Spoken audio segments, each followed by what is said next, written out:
So on December 17, the first time he came back to the office, go straight to Joe's desk and try to find Eugene. But he was horrified because, he says, God, you revealed to me that you want me to, lead Eugene, share Christ with Eugene. But Eugene's desk, he's a supervisor, his desk was clean and empty. He was so discouraged. I said, did I get it wrong? Like most of us, sometimes we hear God incorrectly. So, okay, that's fine. So he went to the restroom and then they asked the lady, what happened to Eugene? Oh, he got transferred to another plant all the way across to the other side of the factory, right? And you can't go over there unless you have some official business, right? So again, that's fine. He went to the restroom and he comes back and he sees Eugene sitting right there. So he asked Eugene, what are you doing here? I thought you were transferred to the other plant. Oh, they don't want me there anymore. So they transferred me back today. Just right there. So he was so filled with courage, like, right, for real, God, this is who you want me to share Christ with. So he talked to me about Jesus. He said, hey, Eugene, you're going to come to church with me. Do you know about Jesus? And Eugene, like many of our friends, he's like, no, I believe in God. I don't need Jesus. I go to church. I don't need to go to church. I believe in God. I'm good. I don't like church. I don't like the church people. You ever hear that, right? It's like, I don't like church people. So Joe is very, no, don't give up. Let's just have fellowship. Let's have lunch together. And also he noticed something about Eugene. He looks really yellow. So I asked Eugene, what's wrong with you? Oh, I'm kind of sick or whatever it is. So like he's trying to find out what's wrong with him. So lo and behold, that's the last time Eugene saw Joe. This is back in December 17. And later they found out that Eugene has leukemia. And he's about the same age as me, in the late 40s. Very young chap, very strong. Great guy. I know him personally. He works from the shop floor up as a cleaner all the way up to a shop floor supervisor. So he's a great guy. He knows what he's doing. Hispanic descent. So Joe doesn't give up. He keeps praying. Say, God, if you have led me to Eugene, please help me find a way to reach Eugene. Kept calling, trying to find a wife, find someone who knows him. Eventually got a hold of the wife, and it's the wife who actually called him. And this was sometime in February.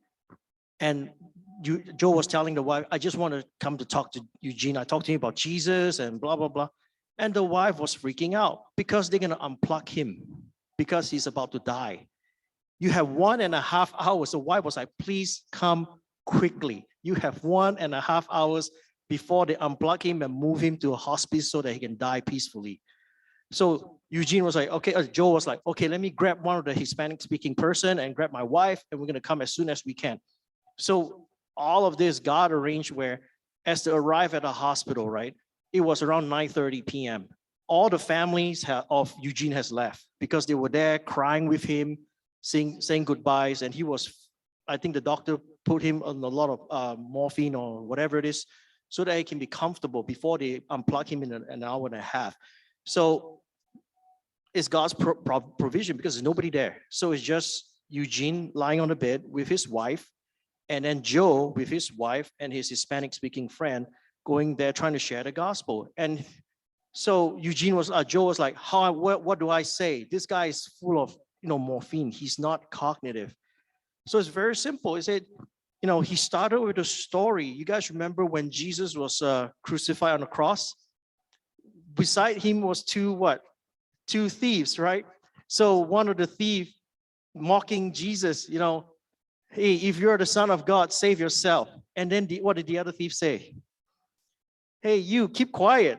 We are criminals. We deserve to die here. But he is innocent. And the thief turns to Jesus and said, remember me. I'm kind of paraphrasing, okay? Don't crucify me. Okay, right? So Lord, remember me when you're in paradise. So Joe led with this gospel about who Jesus is, that all you need to do now, Eugene, all you need to do is put your trust in Jesus. And somehow Eugene got it.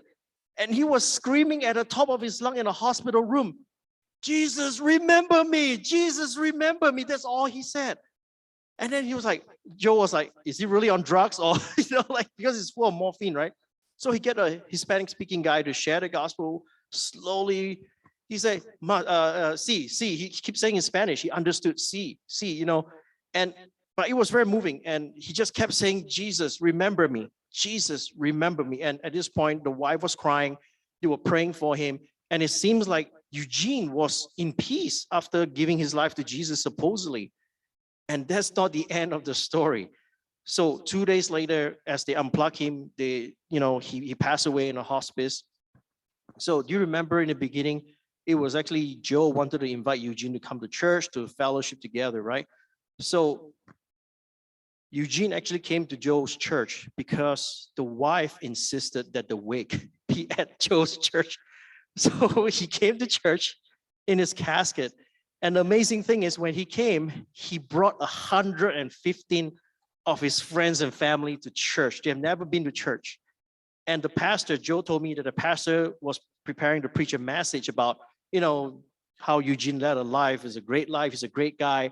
But then the wife told the pastor, please change your message into a gospel message so that me and my community, the Hispanic community that we're in, can hear the gospel. So because of this, many got saved. That's what Joe told me. Many got saved. They all came in. And this story just demonstrates that if you really are faithful to, all it takes is Joe to just trust that, hey, God, if this is the guy that you want me to, I'm just going to keep insisting. Because it takes Joe to be courageous in a professional work environment to tell people about Jesus. You're asking for trouble. If Eugene doesn't want to play ball, he's going to call HR. Why is this guy sharing Jesus with me, right? But because they know each other for a long time, and I know them too. But this story just illustrates that God is still working today. It's just that we haven't heard stories like that. And the funny thing is, as Joe was telling me this story, right? I was in my office, I was crying with him. He was crying over. I closed my door because it was so moving. And this is the first time I heard about this story. And I didn't even know, up till this point, I didn't even know Joe was a Christian because I asked him, what did you do on this weekend? Oh, I went to Eugene's funeral. Oh, I said, I couldn't make it. I wanted to go to. And then he shared with me what happened. And I was like, Joe, you're a Christian too? So for many of us as Christian, I think we are very good to be secret agent in a company, right? So I'd like to encourage us that, maybe not in an office setting, but just pray and ask God to lead you to bring someone and share the gospel of Jesus Christ, right? And that's my story. And please give a round of applause for the FIBC youth as they're gonna prepare and present.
right, thank you very much.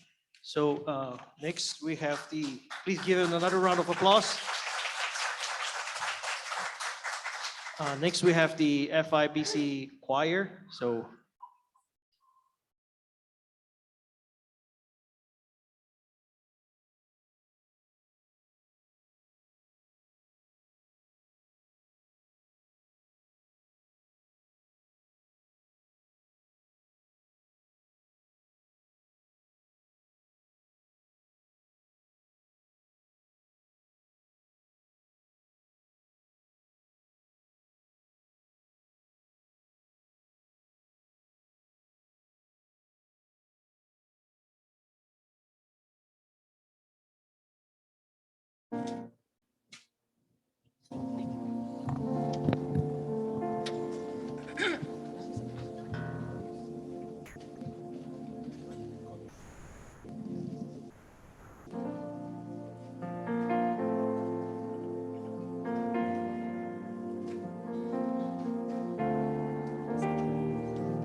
I was a wretch. I remember who I was. I was blind, I was lost, I was running out of time, and sin separated. The bridge was far too wide, but from far side of the chasm, you held me in your side. So you made a way across the great divide, left behind heaven's throne to build it here inside. At the cross, you paid the debt I owed, broke my chains, freed my soul. For the first time I have hope. Thank you, Jesus, for the blood applied. Thank you, Jesus, you have washed me white. Thank you, Jesus, you have saved my life. You brought me from the darkness into glorious light. I invite the congregation to sing with us. So you made a way across the great divide, left behind heaven's throne to build it here inside. And there at the cross, you paid the debt I owe, broke my chains, freed my soul. For the first time I have hope. Thank you, Jesus, for the blood applied. Thank you, Jesus, you has washed me white. Oh, thank you, Jesus, you have saved my life. You brought me from the darkness into glorious light.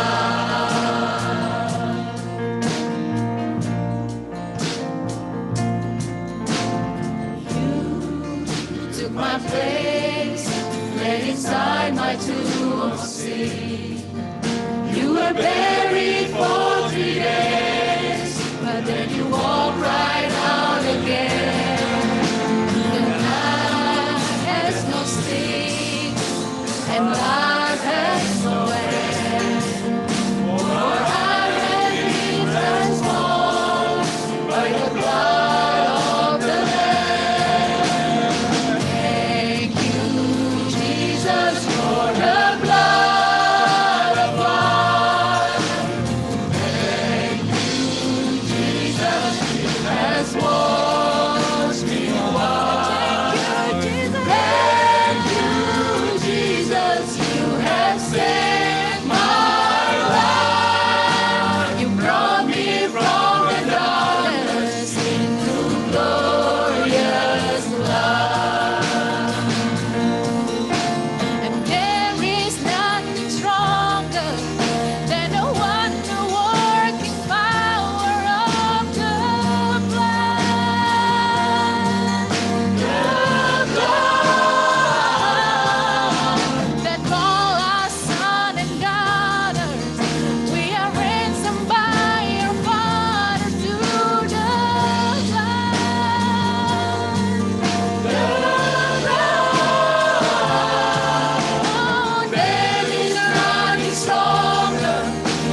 call us sons and daughters. We are ransomed by the Father to the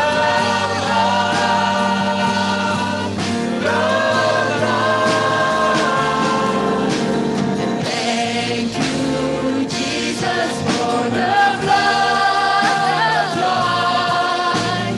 Thank you, Jesus, it has washed me white. Thank you, God. Thank you, Jesus, you have saved my life. Brought me from the darkness into glorious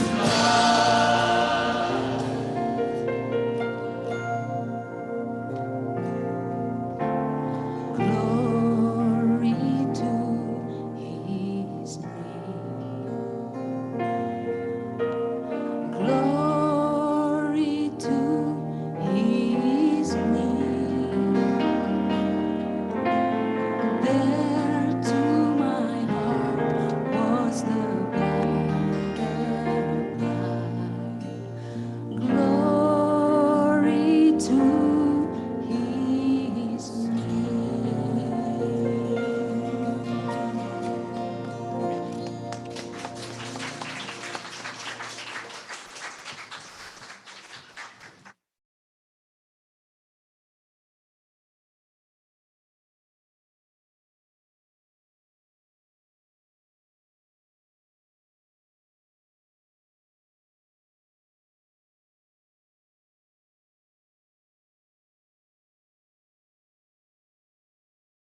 All right, please give the vocal group another round of applause.